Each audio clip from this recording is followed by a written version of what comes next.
Bueno, ya estamos aquí en el tercer video. En este tercer video vamos a hablar sobre el desarrollo infantil de una manera muy general y además, digamos, inicial, porque el tema del desarrollo infantil es muy vasto y complejo. Sí, aquí voy a tocar aspectos generales pero necesarios y que debemos conocer como padres que educamos en casa. Eh, ¿Por qué? Porque no es posible que comencemos a educar si no tenemos claro cómo se desarrollan nuestros hijos, cómo crecen, cómo aprenden, eh, cómo se van formando, cuáles son los hitos en su desarrollo, ¿sale? Entonces, por eso es este video, que hoy en lugar de pizarrón, prefería hacer una presentación en PowerPoint porque es un poquito más fácil de poner la información ya digerida, por decirlo así, ¿no? Entonces, ok, vamos a empezar viendo qué es el desarrollo infantil, ¿sí? Cuando nosotros hablamos del desarrollo infantil, estamos hablando del proceso de cambio y estabilidad en los niños, pero desde un punto de vista científico. Eso es lo que estudiamos cuando estudiamos el desarrollo infantil, ¿sí? Obviamente el desarrollo infantil es una parte del desarrollo humano, porque recordemos que en los seres humanos estamos en continuo desarrollo, somos seres perfectibles. Todo el tiempo podemos aprender, todo el tiempo podemos crecer cognitivamente, emocionalmente, psicológicamente. Entonces, en la parte específica que se refiere a la niñez, se conoce como desarrollo infantil y va a hablar precisamente o va a estudiar los procesos de cambio y estabilidad en los niños, ¿sí? Porque desde un punto de vista científico, miren, hay toda una ciencia alrededor del desarrollo infantil que lleva años de construcción, pero también hay mucha gente que simple y sencillamente se pone a hablar de desarrollo infantil, pues porque tiene un hijo, ¿no? Y qué padre, yo sé que como padres observamos a nuestros hijos y podemos aprender mucho de ellos, pero esas observaciones son específicas y no podemos generalizarlas a la totalidad. Lo que le funciona a mi hijo no necesariamente le va a funcionar al tuyo o al de ella o al de él. ¿Sí? Entonces, como padres podemos hablar desde la experiencia sensible, desde la experiencia empírica, pero los estudios que se han realizado son con una base científica, es decir, han estudiado a un montón de niños durante un montón de tiempo para establecer generalidades del desarrollo infantil. Y estas generalidades tampoco son moldes encorsetados en los que forzosamente nuestros hijos deben de caber, sino ¿cómo decirlo? Sugerencias,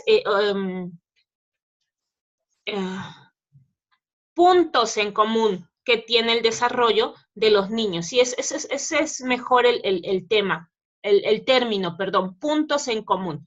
Todos los niños tienen puntos en común cuando se desarrollan, tienen semejanzas y diferencias. Ahora, para estudiar este desarrollo infantil, eh, quienes lo hacen desde dos puntos de vista, ¿sí? Uno de esos puntos de vista es el cuantitativo, ¿sí? Que como su nombre lo indica, se refiere a medir, a cuantificar, a contar. Este tipo de desarrollo es continuo y medible, esas son sus características, ¿sí? Continuo porque no se detiene y continúa, es como, por ejemplo, es medible, como dice aquí, la estatura, el peso, sí, estas son las variables del desarrollo cuantitativo. Entonces, vamos a entender lo siguiente. Si, por ejemplo, nosotros estamos hablando de la estatura, bueno, un niño va creciendo todos los días, milimétricamente, pero crece todos los días hasta el punto en el que deja de crecer, que más o menos son de entre los 18 y los 21 años que una persona deja de crecer. Pero no es de pronto que hoy mide 53 centímetros y mañana amanece de 72, ¿sí? Eso sería discontinuo. No, eso no sucede. El crecimiento de estatura es continuo, ¿sí? Todos los días crece milimétricamente. Lo mismo pasa con el peso. El peso es una medida continua, sobre todo en los primeros meses de vida y en los primeros años, que conforme va creciendo su peso va cambiando. pero no es que de un día a otro pese 25 kilos cuando pesaba 15, sino que todos los días está subiendo miligramos, todos los días, porque todos los días está creciendo hasta que llega a detenerse. El peso también llega a detenerse, ¿sí? Entonces, estos cambios cuantitativos son medibles y muy fácilmente observables. Como padres todos podemos verlo. Vemos que nuestro hijo crece, que aprende más palabras, que aprende números, que comienza a pesar más, que su cabello crece también, que su voz cambia. O sea, son cuestiones que se pueden visualizar fácilmente y que se pueden medir y que son continuas. No son así como de la nada, ¿no? Luego, el otro punto es el cualitativo. ¿A qué se refiere? A la cualidad, ¿sí? Este cambio sí es discontinuo, mucho ojo, sí es discontinuo y está relacionado con la organización mental sobre todo, cognitiva principalmente y la organización emocional también, ¿sí? Los cambios cualitativos tampoco suceden de la noche a la mañana, pero sí son observables en periodos de tiempo, ¿sí? Como cuando el niño no habla, todos los primeros meses de su vida balbucea y de pronto un día dice su primera palabra. Ese es un cambio cualitativo, ¿sí? Pasa de no hablar a hablar, ¿sí? O como cuando comprendemos un concepto. Cuando un niño no comprende la multiplicación y se le explica, y se le explica, y se le explica, hasta que de pronto un día, ¡pum!, la comprendió, ¿sí? Es un proceso que sucede dentro de su cerebro que no podemos ver, pero que se verifica al momento de la comprensión. Entonces, esos son cambios discontinuos y cualitativos. Y eso es muy importante que quede como muy claro. Sí, entonces vamos a tener dos formas de medir el desarrollo, la cuantitativa y la cualitativa, ¿sí?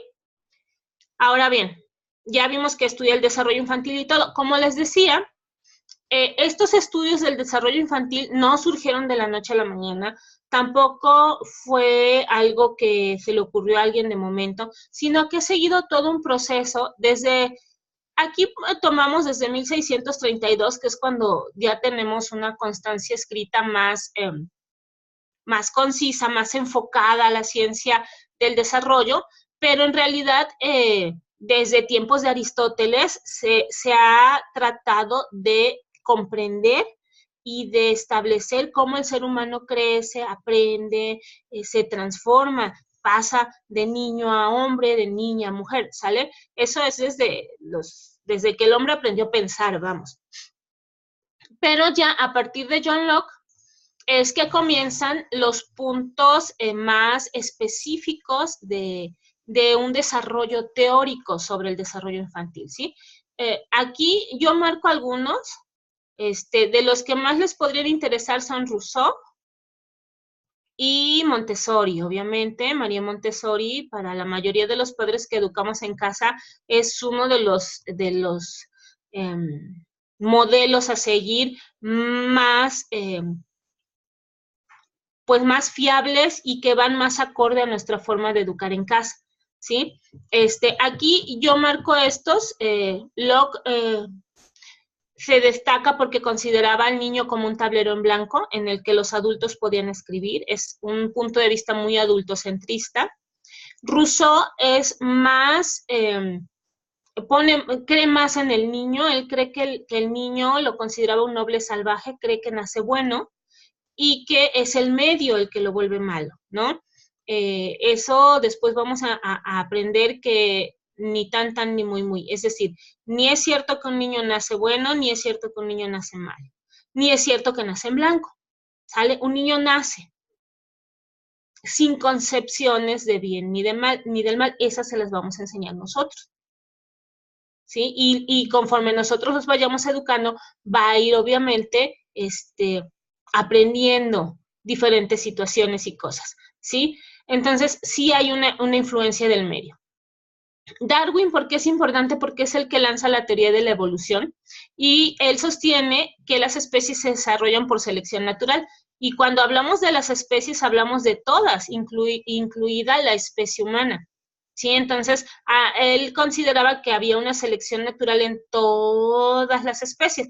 Claro que la especie humana, al ser pensante, puede trascender los límites de la selección natural, ¿sí? Yo les recomendaría mucho leer a todos estos.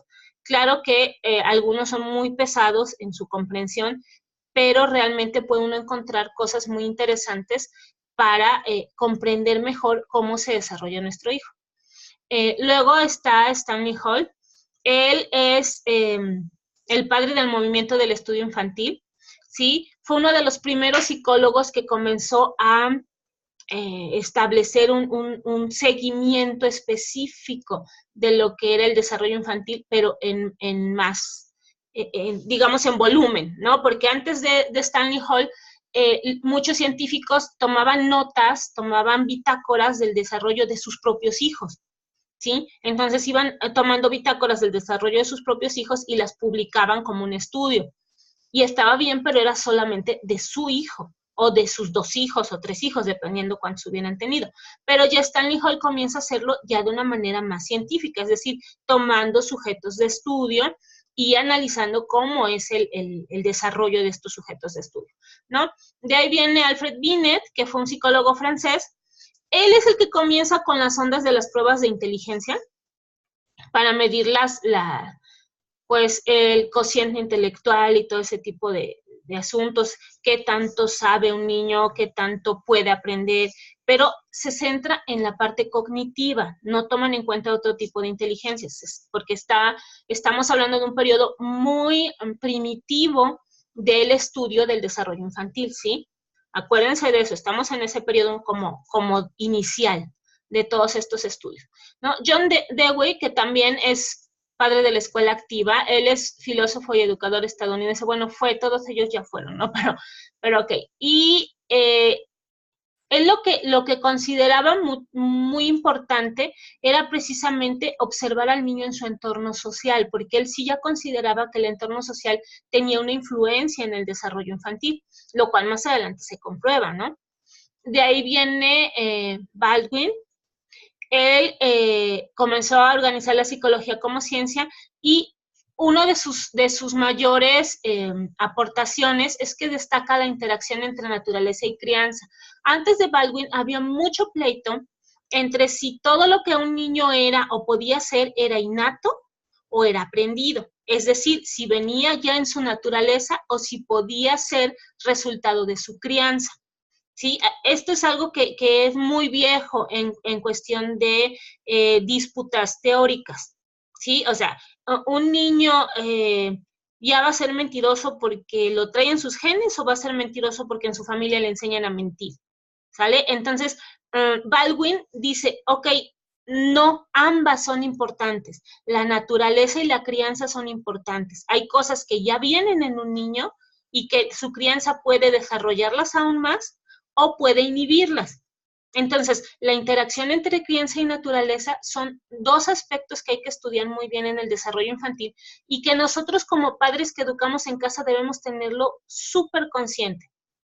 Nuestro hijo puede ser muy inteligente, pero si no le damos una crianza enfocada en el aprendizaje, puede ser que malgaste su inteligencia, ¿sí? Si no lo motivamos, si no no le acercamos las experiencias de aprendizaje adecuadas. Igual, nuestro hijo a lo mejor no es muy bueno en la cuestión de la inteligencia cognitiva, pero tiene una inteligencia emocional increíble.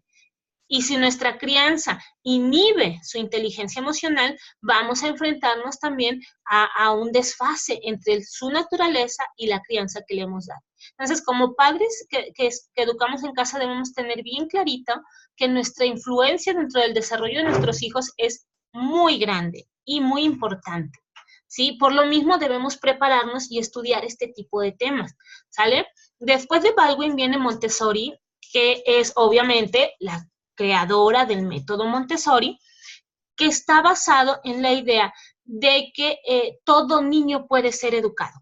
Todo niño, porque antes de Montessori se consideraba que los niños que tenían síndrome de Down o algún tipo de condición mental no podían ser educados, eran relegados de la sociedad. ella demuestra que pueden ser educados. El método Montessori se creó específicamente para niños con algún problema cognitivo o problema del desarrollo o algún tipo de discapacidad, que después se adaptó para cualquier niño. Sí, pero fue creado específicamente para este tipo de pequeños.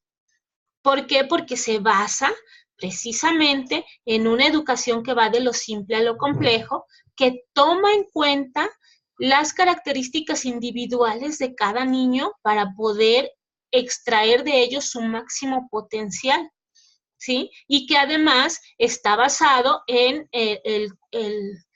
la preparación de un ambiente de aprendizaje.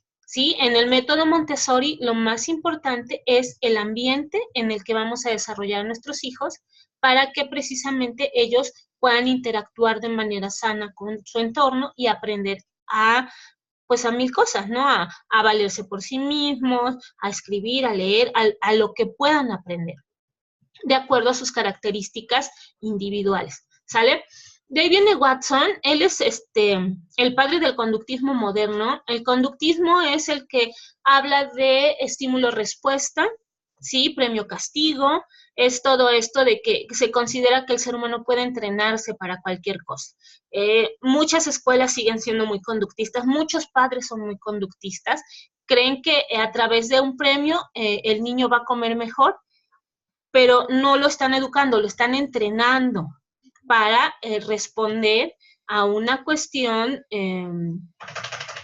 de aprendizaje conductual, ¿sí? Entonces, todavía hay muchas familias que basan su autoridad en un aprendizaje conductual y que, bueno, no es que esté mal, pero no permite que el niño desarrolle su propio criterio moral, puesto que solo responde a premios y a castigos. ¿Sí? Se porta bien, no porque esté bien portarse bien, se porta bien porque está esperando un premio. Igual, si se porta mal, está esperando un castigo y lo sabe y entonces aprende a mentir para no recibir el castigo. Es decir, aunque sí hay cosas que se pueden entrenar, por ejemplo, el deporte es un entrenamiento y uno entrena su cuerpo para responder a ciertos estímulos. Un corredor lo que hace es que cada día corre más, corre más, corre más, corre más, o sea, va aumentando su kilometraje conforme va desarrollando ¿cómo se llama esto? Su entrenamiento, precisamente para que su cuerpo aprenda a responder a ciertos estímulos. Nuestro cuerpo puede ser entrenado conductistamente y es un acierto, ¿sí? Porque es algo físico, pero ya en las cuestiones emocionales y en las cuestiones morales, en las cuestiones cognitivas, el conductismo no es la mejor opción, ¿sale? Y finalmente tenemos a Hessel, que él realizó estudios sobre las etapas normativas del desarrollo. ¿Qué son las etapas normativas? Todos los que estudian, lo vamos a ver un poquito más adelante, el desarrollo infantil, consideran que hay etapas. Entonces, Hessel es uno de los primeros que las marca y además enfatiza que hay una interdependencia entre los dominios del desarrollo, ¿sí? Ahora, ¿cuáles son estos dominios del desarrollo? Esto es algo que nos debemos de preguntar. Cuando hablamos del dominios del desarrollo, nos referimos a aquellos aspectos del yo que se van a desarrollar, ¿sí? Un ser humano, como lo veíamos en el video anterior, no es unidimensional, o sea, no es nada más físico o no es nada más cognitivo, sino que tiene varias dimensiones. Los estudiosos del desarrollo infantil consideran que hay 3 dominios del desarrollo, ¿sí? El desarrollo físico, el desarrollo cognitivo y el desarrollo psicosocial. ¿Y a qué se refiere cada uno?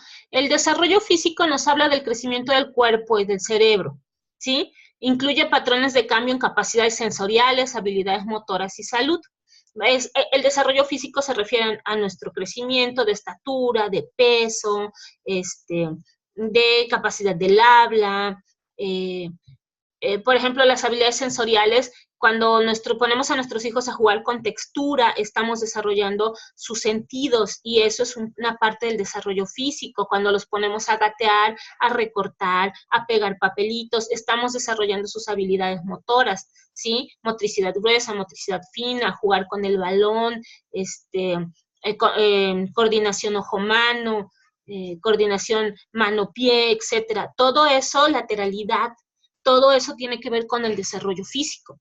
Y es muy importante, el desarrollo físico se trabaja sobre todo en los primeros años de vida del niño, ¿sí? O sea, no significa que en los demás no lo vamos a trabajar, pero los primeros años son cruciales para que el niño tenga equilibrio, motricidad fina, motricidad gruesa, un buen desarrollo de sus sentidos, el olfato, el oído, la vista, el gusto, el tacto, ¿sí? Un buen desarrollo de su lateralidad, que es lo que le va a dar el equilibrio, ¿no? Un buen desarrollo de todas sus habilidades motoras, si es cuando aprenden a saltar en un pie, aprenden a saltar la cuerda, andar en bicicleta, todo eso ayuda al cuerpo, pero ojo, también ayuda a lo cognitivo y a lo psicosocial, ¿sí?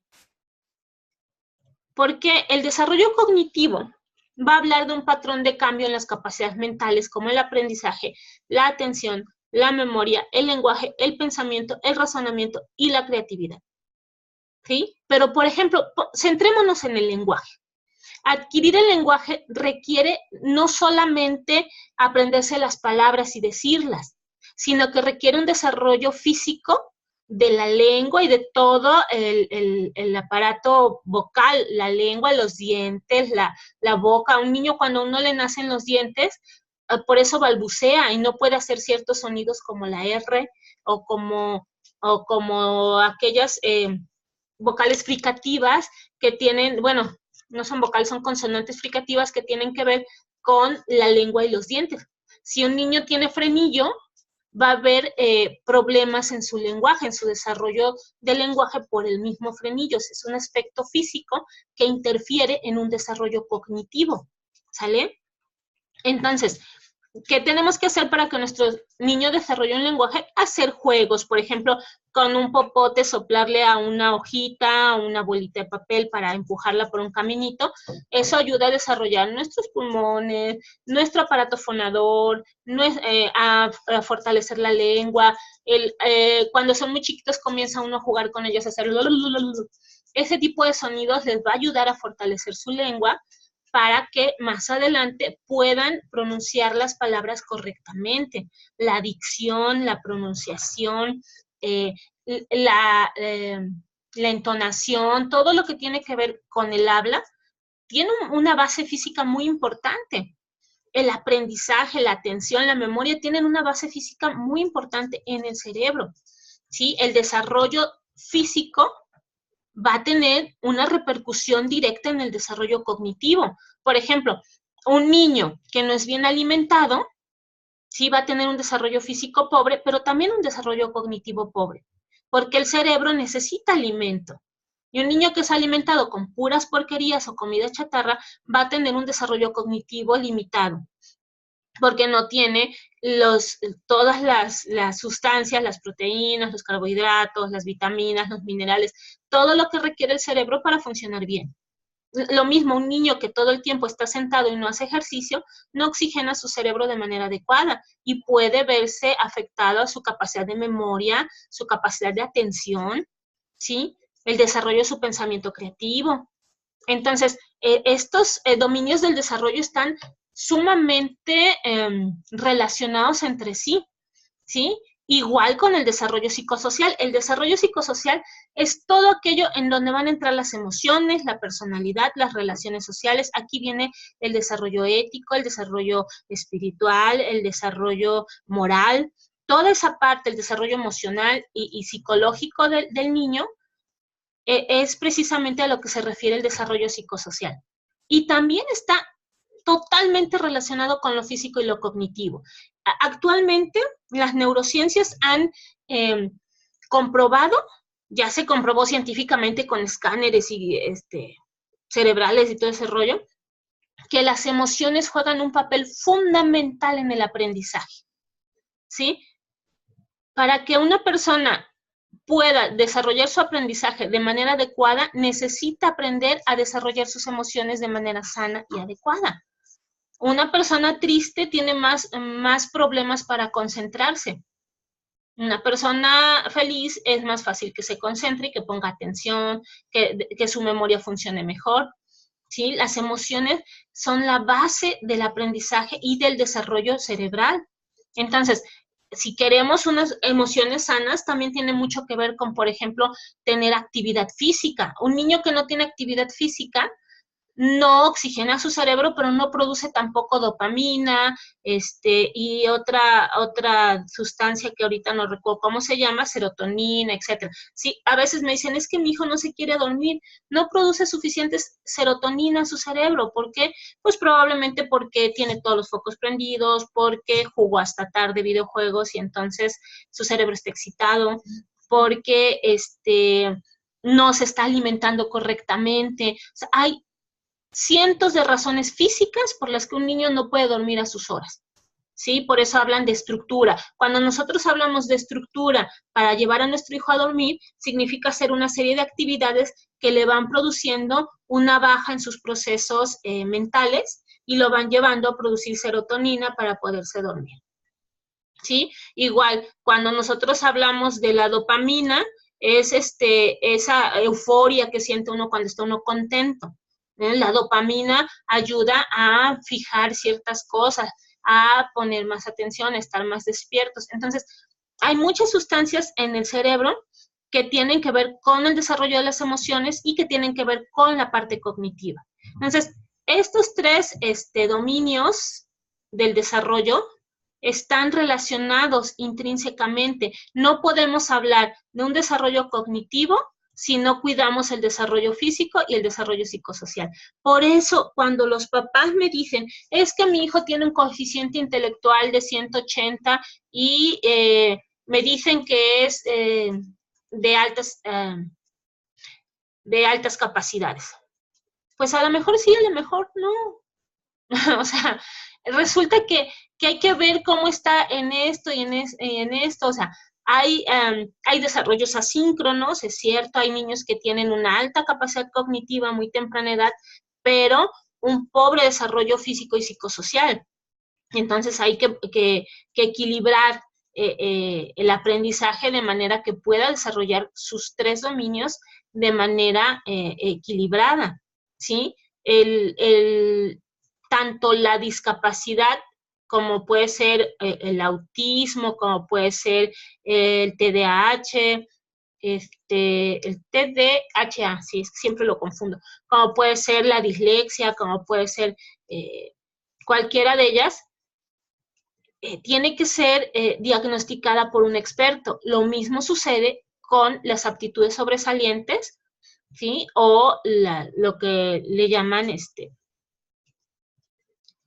pues sí, básicamente eso, se me fue el otro nombre ahorita, las capacidades sobresalientes, las aptitudes sobresalientes.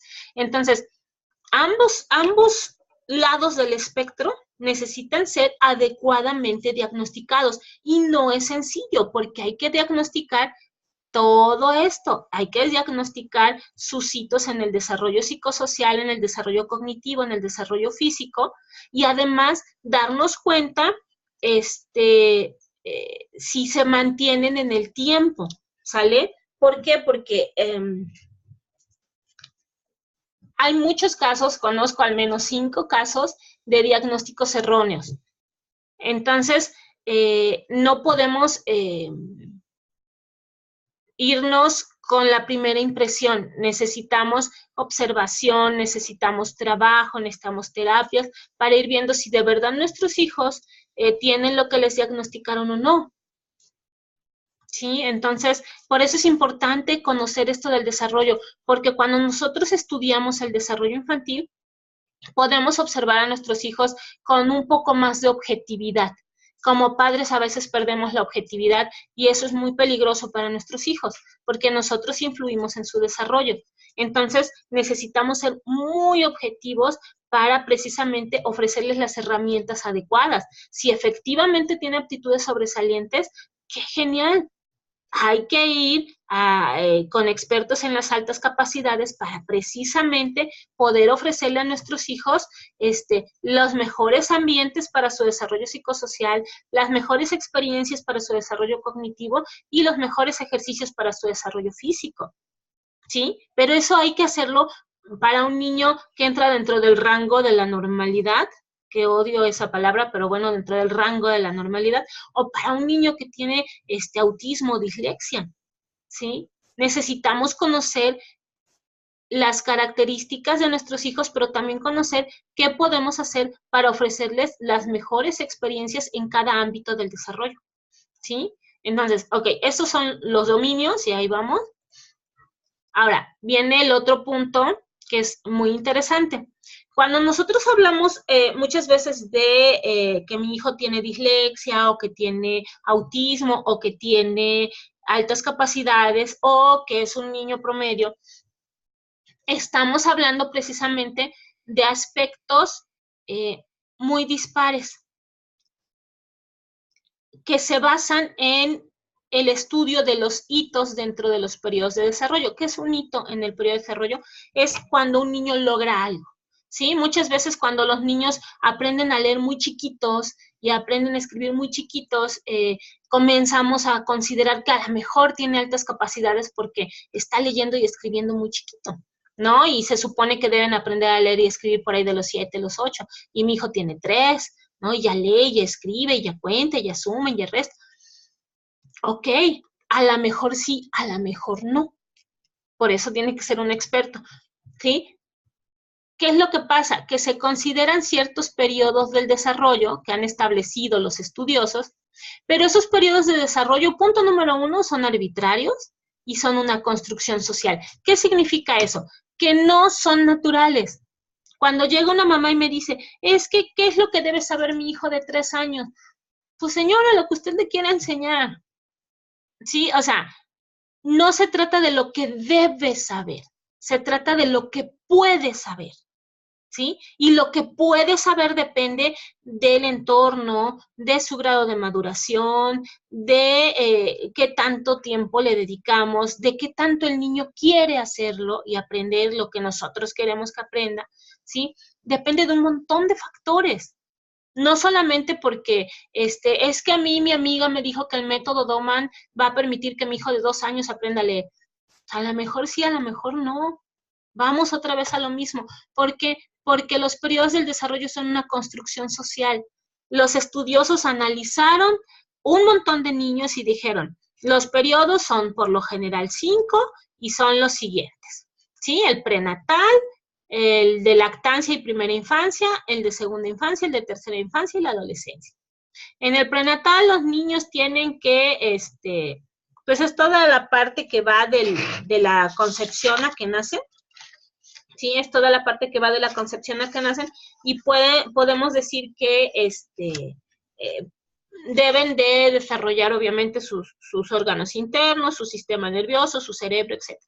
Pero nosotros sabemos que durante el periodo del embarazo, durante el periodo prenatal, puede haber muchos cambios y muchos factores que incidan en ese desarrollo de nuestros hijos, ¿sí? Y que no todos los niños van a llegar a lo mismo. Es decir, hay niños que nacen a las 38 semanas, niños que nacen a las 40 semanas, niños que nacen a las 36 semanas, y todos nacen sanos y pueden tener una APGAR 9,9, etc. Hay niños que nacen de 53 centímetros, hay niños que nacen de 35, hay niños que nacen pesando 2 kilos 800 gramos, hay niños que nacen pesando 4 kilos y todavía están dentro de un rango considerado normal. Entonces, esto del periodo prenatal, de cada uno de estos periodos, es una construcción social producto del estudio. Es, por decirlo algo así, moldes, ¿sí? Por decirle de alguna manera, son moldes en los que no debemos tratar de encajar a nuestros hijos, ¿sí? Que si dicen que en la lactancia y la primera infancia que va del nacimiento a los 3 años, el niño ya debe caminar a fuerza, porque si no camina, entonces tiene un problema del desarrollo. Bueno, a lo mejor sí, a lo mejor no, vamos de nuevo. ¿Por qué? Porque hay muchas consideraciones individuales que van a influir en que aprenda o no aprenda a caminar. Les voy a poner un ejemplo. Se supone que todos los niños tienen que aprender a hablar entre los 8 meses, 9 y los primeros 2 años de vida, ¿no? De los 9 meses a los 2 años. Ya, un niño que no habla a los 2 años tiene algún tipo de retraso, ¿sale? Es lo que se piensa. ¿Por qué? Porque es lo que dicen estos moldes. que son una construcción social y que son arbitrarios. Arbitrario significa que alguien los escogió así nomás, con base en la observación, esto es cierto, con base en la observación, pero que no se van a verificar en todos los casos, ¿sale? Entonces, supone que tiene uno que aprender a hablar. Bueno, uno de mis hermanos aprendió a hablar a los 8 meses, pero el otro tenía 4 años y medio y no hablaba. No hablaba, no pasaba del y todo lo señalaba, y no hablaba el niño. Mi mamá y mi papá lo llevaron a los doctores porque pensaron que estaba sordo, pero no, oía muy bien. Pensaron que era mudo, pero tampoco era mudo. Después pensaron que tenía algún tipo de retraso en el desarrollo, a lo mejor tenía síndrome de Down, a lo mejor tenía autismo, a lo mejor, bueno, 1000 cosas, le hicieron 1000 estudios, y de pronto el niño empezó a hablar. Así, de la nada, empezó a hablar. ¿Cuál era el problema en ese niño en específico? Mi hermano, el que aprendió a hablar a los 4 años, es el de en medio, el tercero de la familia. Y mi abuela, por alguna extraña razón, lo quiere muchísimo y lo consentía a mares. Entonces, mi hermano jamás tuvo la necesidad de hablar porque mi abuela prácticamente le leía la mente. Nosotros vivíamos con mi abuela. Prácticamente le leía la mente en todo, ¿sí? Entonces el niño decía, y señalaba, y mi abuela inmediatamente veía que estaba señalando y se lo entregaba. Él no tenía necesidad de hablar. Lo curioso es que todos hacíamos lo mismo. Es decir, como hermanos mayores, estábamos al pendiente de lo que el niño pequeño necesitaba y se lo dábamos antes de que lo pidiera. Mi mamá, mi papá, todos hacíamos lo mismo, por alguna razón extraña. Y eso hizo que mi hermano no tuviera necesidad de hablar. ¿Cuándo comienza a tener necesidad de hablar? Cuando entra al jardín de niños. En el jardín de niños, una maestra con otros 29 niños no podía estar adivinando qué rayos quería mi hermano. Entonces tuvo que aprender a verbalizarlo. No es que no tuviera la capacidad de verbalizar desde los 2 años o desde el año quizás, es que no tenía necesidad y por lo tanto no le dieron ganas. O sea, sí se dan cuenta de lo arbitrario que puede ser el desarrollo y de cuánto influye el entorno en el desarrollo de nuestros hijos. Por eso cuando vienen y me dicen, es que yo creo que mi hijo tiene trastorno por déficit de atención, y yo lo primero que pregunto es, ¿cuántos años tiene tu hijo? 2, y no se está quieto para que le lea su cuento. Claro que no, tiene 2 años. A esa edad el niño no necesita estar quieto, necesita moverse, gatear, saltar, comenzar a experimentar el mundo. Y a lo mejor un cuento de 10 minutos lo va a aburrir a mares y ni te va a poner atención. Busca otras actividades para mantener su atención, para ir desarrollando poco a poco su capacidad de atención. No es que tenga TDAH, sí, siempre los confundo. Es simple y sencillamente que es un niño, ¿sí? Entonces, seamos muy conscientes del entorno. He tenido mamás que llegan y me dicen, es que mi hijo no me hace caso nunca. Y cuando comienzo a hablar con ellas y a preguntarles cosas y todo, pues resulta que son muy consentidoras. No hay que confundir el apego, el afecto y la crianza con respeto con el consentir todo lo que mi hijo quiera. O sea, no hay que confundir, son 2 cosas muy diferentes y eso influye en su desarrollo, ¿sí? Entonces, cuando nosotros hablamos de periodos del desarrollo, ¿sí? Les digo, el prenatal es de la concepción al nacimiento, la lactancia y primera infancia es del nacimiento a los 3 años. Acabo de perder mis apuntes. La segunda infancia es de los 3 años a los 6, ¿sí? La tercera infancia es de los 6 a los 11 y la adolescencia es de los 11 aproximadamente a los 20, aunque bueno, hay quienes lo consideran a los 16, 18, hay quienes lo consideran hasta los 20. Pero son periodos de tiempo en los que hay una serie de características generales que no necesariamente nuestros hijos van a cumplir. Yo, por ejemplo, se supone que tenía yo que haber entrado en la adolescencia a los 11, tenía 16 y no había yo entrado en la adolescencia. En ningún sentido, ni físico, ni psicológico, ni de ningún tipo. Sí, yo entré a la adolescencia por ahí de los 19. Imagínense todo, y eso tiene que ver con mi entorno y con otra serie de cuestiones físicas que me afectaban en mi desarrollo. Entonces, tenemos que ser padres muy observadores. Yo recomiendo que los padres que tenemos hijos y que los educamos en casa, comencemos a llevar un diario del desarrollo, porque ahí vamos anotando todas nuestras dudas, todos nuestros miedos y todas nuestras observaciones. Y muchas veces al releerlas nos damos cuenta que nuestros miedos son infundados. Tenemos un apunte al año, mi hijo no me pone atención y de pronto a los 2, mi hijo ya me pone atención. Está creciendo. Hay cosas que no le van a llamar la atención nunca. Hay cosas que le van a llamar la atención cuando sea más grande.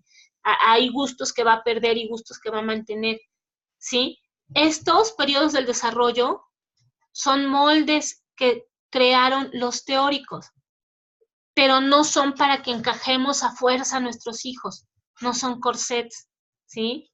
No es una obligación cumplir con los requisitos de cada periodo, son solamente generalidades para que tengamos una idea de cómo avanzan nuestros hijos. Les sirven a los especialistas, psicólogos, pedagogos, psicopedagogos, psiquiatras infantiles, a los doctores, a los nutriólogos, les sirven estos moldes para tener un rango de normalidad y poder establecer alertas si los niños se salen de esos rangos de normalidad, ¿sí? Pero no son términos inamovibles. Eso quiero que quede súper claro, ¿sí? Ahora, esto es justamente lo que yo les decía, no son términos inamovibles. Hay algo que se llama procesos universales, ¿sí? Que son precisamente lo que observan los estudiosos, que son los hitos del crecimiento. Por ejemplo, que un niño empieza a gatear a los 6 meses aproximadamente, empieza a caminar al año, empieza a hablar al año y medio, comienza a entender el concepto de conservación por ahí de los 2 años, ¿sí? Etcétera, etcétera. Son hitos del crecimiento y son procesos universales, pero que no necesariamente se van a verificar en todos los niños. Y los mismos periodos de desarrollo de los que hablábamos son procesos universales, generalidades. Pero en el crecimiento y desarrollo de nuestros hijos, lo más importante, lo que más va a influir en ellos son las diferencias individuales. Cada niño es distinto y tiene diferencias en características, influencias y resultados del desarrollo. Ningún niño es igual a otro, ni aunque sean hermanos. Las mamás que tienen 2 o 3 hijos no me van a dejar mentir. Cada hijo es diferente. Uno aprendió a leer a los 3, otro aprendió a leer a los 8, otro aprendió a leer a los 6. Un niño le ama la música, el otro ama el fútbol y el otro ama el teatro. ¿Sí? A pesar de que los están criando en la misma familia y en la misma casa, tienen características propias que los hacen diferentes. Y eso lo debemos entender, porque he visto que hay mucha tendencia entre las mamás que educan en casa a comparar a sus hijos con otros. Es que los hijos de fulanita son geniales porque desarrollan videos solos y mi hijo no. Bueno, a lo mejor a tu hijo no le interesa desarrollar videos, pero no lo has observado y es buenísimo armando rompecabezas. Cada quien es diferente, no comparemos, ¿sí? El estudio del desarrollo infantil es para comprender esto, para comprender que hay muchas influencias y factores que determinan el desarrollo de nuestros hijos y que ningún niño va a ser igual a otro en su desarrollo, aunque tengan ciertas semejanzas, ¿sí? Pero van a ser más las diferencias. Ahora, esas diferencias individuales tienen que ver con la herencia, con el ambiente y con la maduración. La herencia definitivamente tiene mucha influencia. No podemos esperar que nuestros hijos midan 1,80 si nosotros los padres no pasamos del 1,50. O sea, si toda nuestra familia materna y paterna es chaparrita, pues nuestros hijos van a ser chaparritos, eso es la herencia, ¿sí? Entonces, esa herencia influye en aspectos físicos, en aspectos emocionales, en aspectos cognitivos. No podemos pedirle peras al olmo, ¿sale? Nunca va a dar peras a un olmo, jamás en la vida. Lo mismo pasa con nuestros hijos. Observémonos a nosotros mismos para ver qué rasgos heredaron de nosotros. Y entonces trabajar en ellos, pero hay cosas que no vamos a poder cambiar, ¿sí? El ambiente es otra de las diferencias individuales. El ambiente es la familia, los amigos, los que van a la escuela, los que educamos en casa, pues todo lo demás, los vecinos, nuestros compañeros de trabajo, todo eso es el ambiente. Y todo el ambiente influye en nuestros hijos, ¿sí? Nosotros no podemos enseñarle a un niño a no mentir si nosotros mentimos a cada rato. Ellos no son tontos, nos observan. Lo mismo pasa si intentamos enseñarle a un niño a, a ser muy ordenado y muy responsable, pero nosotros somos un caos. No podemos hacer eso. El ejemplo influye, el ambiente influye. Por eso es que muchos niños, lo podemos observar en México, crecen siendo violentos, porque viven en un ambiente familiar violento. Si queremos que nuestros hijos no sean violentos, su ambiente familiar debe ser no violento. Entonces, no podemos pedirle a nuestros hijos que hagan lo que no hacemos nosotros. Si es como la mamá que dice, no entiendo por qué mi hijo dice groserías y la mamá lo dice todo con súper groserías. Pues porque te está oyendo. Aunque tú le digas, no las digas, si tú las dices, tarde o temprano el niño te va a imitar. Entonces, el ambiente es una gran diferencia entre los niños, ¿sí? El ambiente individual. Y luego viene el aspecto de la maduración. Dice la maduración, desarrollo de una secuencia natural universal de cambios físicos y conductuales, incluyendo disposición para dominar nuevas capacidades. Cuando a mí me preguntan, ¿por qué mi hijo no lee? Y cuando yo les digo cuántos años tiene y me dicen 3, yo siempre les contesto, porque no está maduro para leer. Hay niños que puede ser que estén maduros a los 3 años. La gran mayoría van a venir madurando su capacidad para leer y escribir por ahí de los 7 o los 8, ¿sí? La gran mayoría. No forcemos en nuestros hijos aquello para lo que no están maduros. Aunque el método fulano diga que sí, el método sutano diga que también, no. Por favor, seamos capaces de observar a nuestros hijos y dejemos de competir con otros padres, porque yo he observado que mucho tiene que ver con la competencia. Dejemos de competir con otros padres y centrémonos en nuestros hijos. ¿Ya está maduro para leer y escribir? Si ya está maduro, entonces va a aprender de una manera muy natural, ¿sí? Si no está maduro, no lo va a hacer aunque le pongamos todos los métodos geniales del mundo. Aunque me diga, hay padres que me dicen, es que mi hijo me lo pide. Te lo pide porque tú le das un estímulo positivo. Ahí viene lo conductual. Muchas veces como padres nosotros les damos estímulos positivos a nuestros hijos. Ya dijo el color amarillo, bravo, mi amor, qué bonito, dijiste el color amarillo. Ahora, ¿qué color es este? El azul, y otra vez, bravo, y todo el mundo lo felicita. Eso es un estímulo positivo.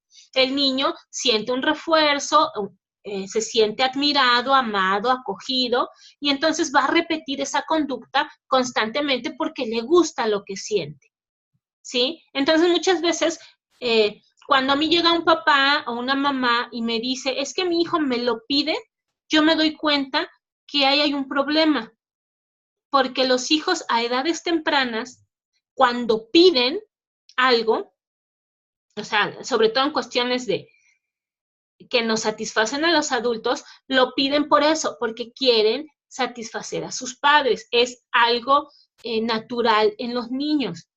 ¿Por qué? Porque cuando satisfacen a sus padres los compensan con cariño, con atención o con juguetes o con lo que ustedes quieran y obviamente les gusta, ¿sí? En cambio, cuando un padre se acerca y me dice, es que yo quiero que mi hijo desarrolle tal cosa, ¿y por qué? Porque he observado que le gusta. Ah, ese es un papá que sí sabe lo que está diciendo. no está basado en lo que su hijo le pide, porque a veces los niños nos piden una cosa cuando en realidad quieren hacer otra, y uno lo observa, ¿sí? Tiene uno que ser súper, súper objetivo y súper realista de qué pueden hacer nuestros hijos y qué no, para qué están maduros y para qué no están maduros, ¿sí? Si yo veo que mi hijo ama pintar y lo veo pintar a cada rato y a cada momento y todo, pero mi hijo me dice, no, mamá, yo quiero tocar guitarra. Porque yo siempre he dicho que, ay, amo la guitarra y me gusta la guitarra y tengo una guitarra y yo sé tocar guitarra y me encantaría que mi hijo tocara guitarra. Y el niño me oye todo el tiempo diciendo eso. ¿Qué va a hacer? Va a tratar de complacerme para que yo sea feliz mientras lo veo tocar guitarra. No porque le guste, ¿sí? Entonces el niño me va a pedir tocar la guitarra porque está oyendo qué es lo que yo quiero que él haga. Pero yo estoy observando que lo que le gusta es pintar y que pasa horas y horas haciendo dibujos y que son buenos además. Entonces yo tengo que responder a lo que observo, no a lo que me pide. Puedo dejarlo que experimente con la guitarra, pero no necesariamente voy a dejar de lado el apoyarlo con el dibujo. Y tarde o temprano se va a ver la verdad. La verdad siempre sale a la luz. A veces, desgraciadamente, sale a la luz cuando los hijos ya son adultos y le reclaman a los padres, ¿por qué no me dejaste seguir mi sueño? ¿Sale? Entonces tengamos cuidado con eso. La maduración es importante. Aprendamos a observar a nuestros hijos para saber cuándo están maduros para cada cosa. ¿Sí? Ahora, ya para terminar, porque este video sí me lo ha aventado largo, la teoría sobre el desarrollo infantil tiene muchísimos puntos de discordia. No están de acuerdo en un montón de cosas. Empezando por las etapas, hay quien considera que hay 4 etapas, 6 etapas, 3 etapas, 8 etapas, quien considera que todo es conductual, quien considera que todo es cognitivo, quien considera que el contexto social es importante. Hay mil puntos de diferencia entre las diferentes teorías del desarrollo. Pero hay 6 puntos específicos en lo que todos los estudiosos del desarrollo están de acuerdo. Y esos son los puntos en los que nos vamos a centrar. El primero es que los dominios del desarrollo se interrelacionan. ¿Se acuerdan? El físico, el cognitivo y el psicosocial siempre se van a interrelacionar, no están aislados. Por eso yo siempre pido que observen a sus hijos en todos los aspectos, ¿sí? No podemos trabajar solo la mente si dejamos de lado el cuerpo, si dejamos de lado la psique o lo social. Todo debe estar relacionado. Eso es un desarrollo integral. El segundo, el desarrollo normal, fíjense que lo pongo entre comillas, incluye un amplio rango de diferencias individuales. ¿Qué significa esto?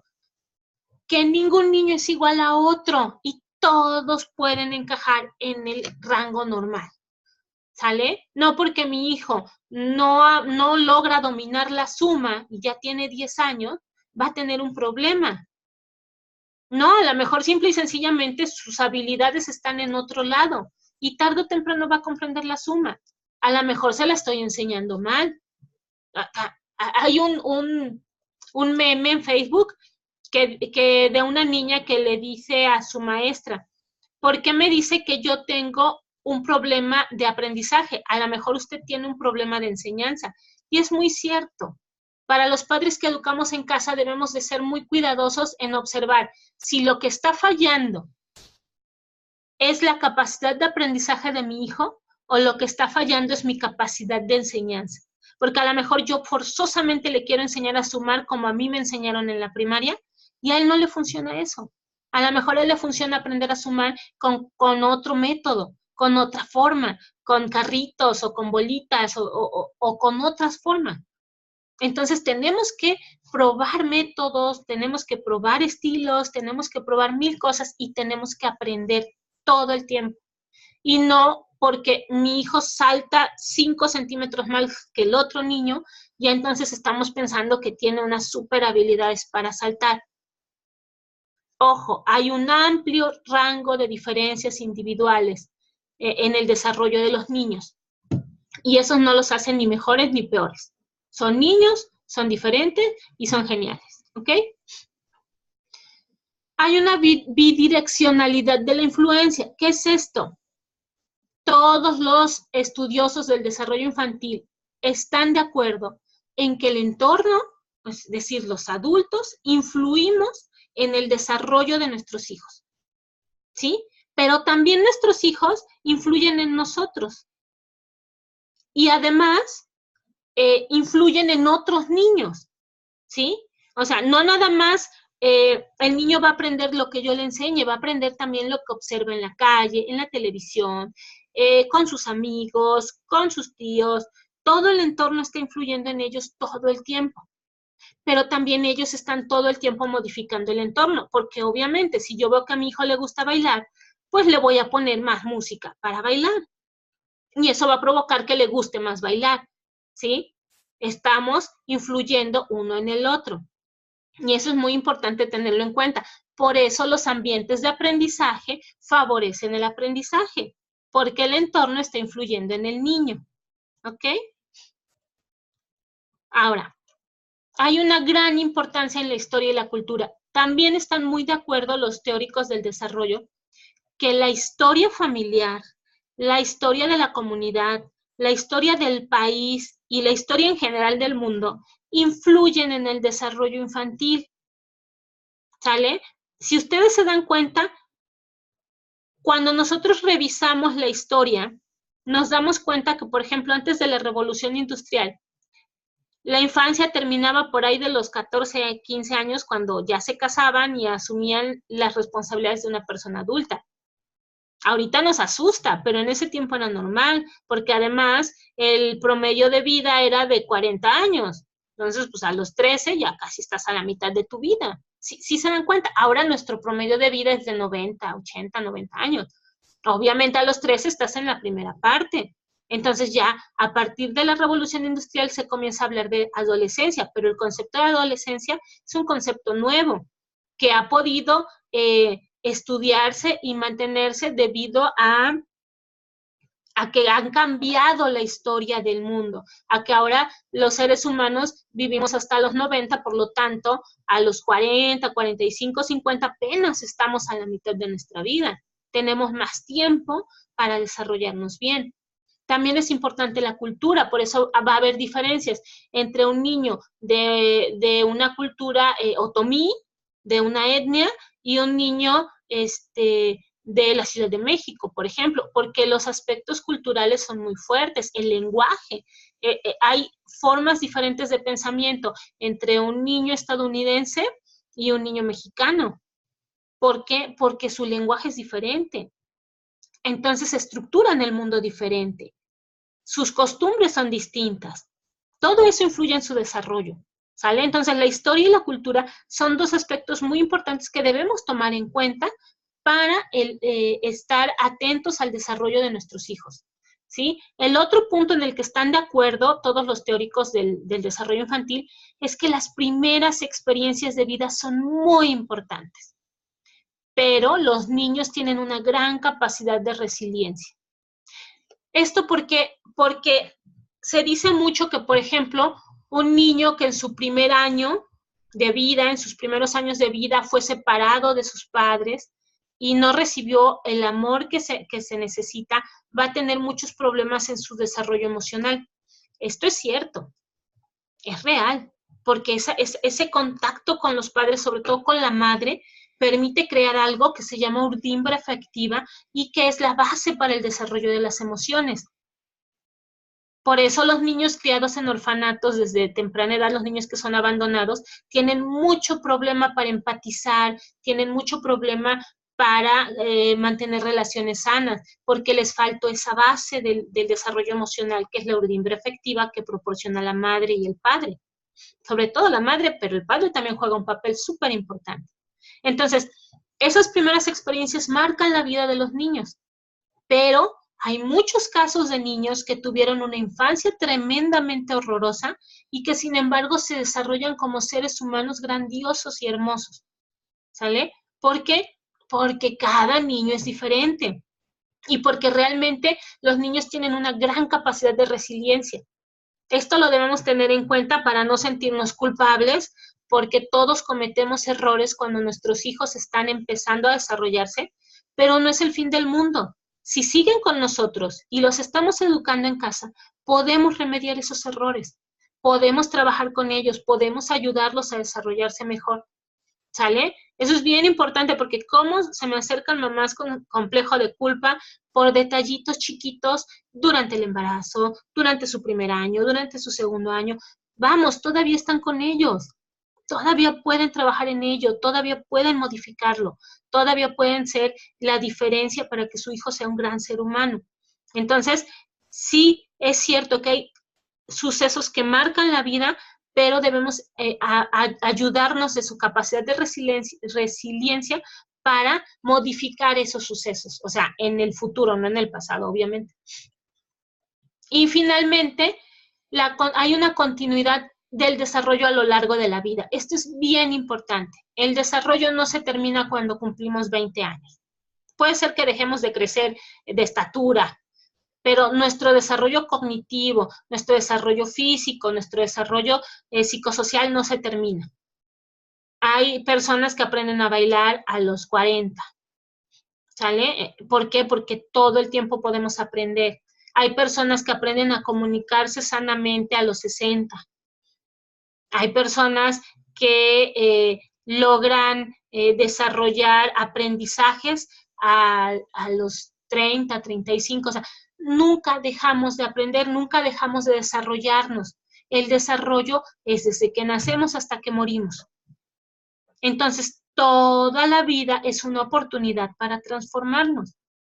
Y eso lo debemos de tener bien claro con nuestros hijos, porque no falta quien nos dice, le estás haciendo un gran daño a tu hijo al no llevarlo a la escuela porque en el futuro lo va a resentir. No, nuestros hijos siempre pueden aprender y cambiar. Sí, nosotros no lo llevamos a la escuela, pero le estamos enseñando 1000 cosas. Y en el futuro todo eso que le estamos enseñando le va a servir.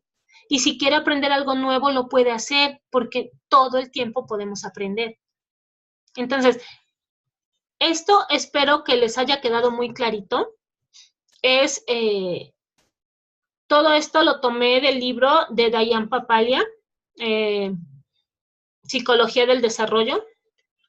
Es un libro que les recomiendo muchísimo. Esto de lo que les hablé es apenas el primer capítulo. Vamos a ir hablando de otros aspectos más adelante, pero quería yo que les quedara como muy clarito que no hay un molde específico de lo que mi hijo debe ser o lo que mi hijo debe aprender o lo que mi hijo debe saber. ¿Sale? No hay un debe. Eso es bien importante. Dejen de sentirse mal porque mi hijo no ha logrado tal cosa o no ha logrado tal otra porque ya debería haber hecho esto. No, ningún niño debe. Pueden, es muy diferente. Un niño puede saber, puede conocer, puede desarrollar, puede. Para eso son las etapas del desarrollo. En tal etapa puede desarrollar el lenguaje. En tal otra etapa puede desarrollar el aprendizaje de música. ¿Sale? Esto es bien importante. No es lo mismo deber que poder. Cuando usamos la palabra debe saber, debe conocer, estamos encorsetando a nuestros hijos de una manera dañina para ellos. Cuando usamos la palabra puede, estamos abriéndole el mundo a todas las posibilidades de desarrollo. Recordemos esas dos palabras y recordemos lo importante que es que estemos informados sobre todo esto. Les recomiendo mucho leer el libro de Diane Papalia. Léanlo despacito, consíganselo, son 696 hojas, pero son muy fáciles de leer. Pueden irlo leyendo por etapas. Por ejemplo, si se lo compran ahorita y su hijo está en edad preescolar, leen nada más el primer y el segundo capítulo y ya no necesitan leer todo lo demás. Si ya está en edad de 7 a 10, pues leen el tercer capítulo. Si ya están así, porque viene así por etapas del desarrollo. Entonces, pueden ir leyendo por partecitas conforme su hijo va creciendo. Aquí lo importante es que ustedes sean capaces de aprender también. Como padres que educamos en casa, debemos ser padres que aprendemos también de todo lo que necesitamos saber para poder educar bien a nuestros hijos. Ahí sí, esa es nuestra responsabilidad, aprender para enseñar. Los dejo, este video se me hizo un poquito más largo, pero espero que les guste y cualquier duda en comentarios, vamos a seguir profundizando en el tema, pero créanme, el desarrollo infantil es un tema súper complejo que tenemos que ir viendo por partecitas. Un saludo y nos estamos viendo.